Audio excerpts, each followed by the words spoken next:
Hello and welcome to this lesson with the IELTS coach. In today's lesson, we are going to look at IELTS Exam Day Procedures. What happens on the day of the exam? I will also go through the procedures and steps that students need to take before exam day and after exam day. So let's get started with IELTS Exam Day Procedures.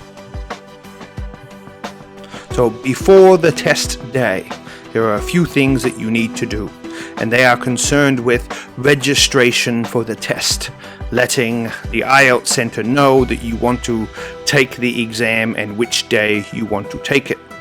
So to register, you need to fill in an IELTS application form, provide a copy of your passport or identification card if you don't have a passport, and pay the IELTS test fee. So take note that you do need to pay the fee before the day of the exam, not on the day and not after the exam. And the test fee I have here is US $170.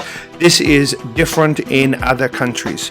This is for the current fee for Vietnam. It may be different in other countries. So just be aware it's around US $170.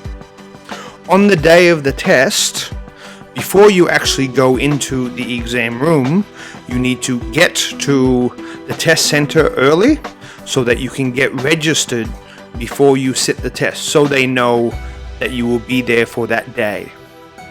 You need to get your photo taken on the day of the test so that they can check that with your ID that you gave, and for future reference. They need a photo of the person who is actually taking the test. You will need to get your fingerprints scanned. Again, they keep this as a record. Don't panic and don't worry if you think it's very strict security. It is quite strict, but it's normal. It's standard procedure, so don't panic. You need to get your personal belongings locked away. So if you have a bag with you, if you have a mobile phone or any other device with you, that will need to be locked away, even certain watches and things like that. The only thing you can take into the exam room must be exam related. Pens, pencils, erasers, things like that. Anything else will need to be locked away. You need to do that before you go into the exam room. And then you get checked into the exam room. So they make sure that you are there and give you the proper materials. When you are in the room, you will wait for instructions from the invigilators. Invigilators are people who monitor you and give out the exams and watch you as you do the exam. Now, more information for on the test day, just the times of the test. Again, this may vary from country to country. For students in Vietnam, this tends to be the correct schedule. So the listening test at 9 a.m. followed by reading at 9:50, writing 10:55, and then there is a break and students will come for their speaking exams, which start at 12:40 and can carry through to 1 to 3 o'clock in the afternoon. You'll be told when your speaking exam will be, and you need to come back at that time. You will notice there the timing. There is no time for a toilet break. There is no scheduled toilet break. If you need to take a break during the exam, that comes out of your exam time. So if you go and take a break at 10:15, and you take a break for 5 minutes, that's 5 minutes less you have to do the reading exam. So there are no breaks, and obviously cheating is not allowed. So you're not allowed to talk with other students, you're not allowed to look at pieces of paper or write and pass pieces of paper around.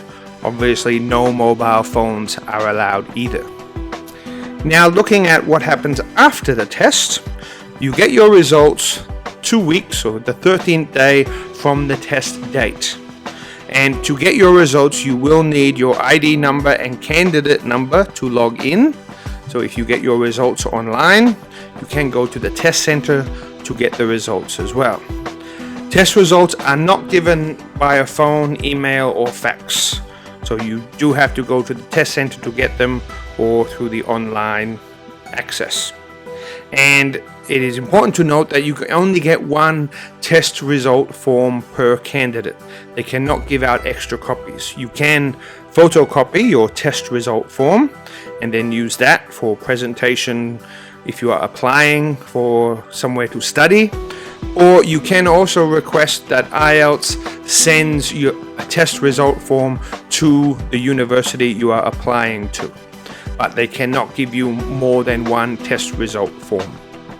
So those are the general procedures of what happens before the test, on the test day, and after the IELTS test. So thank you for watching this lesson.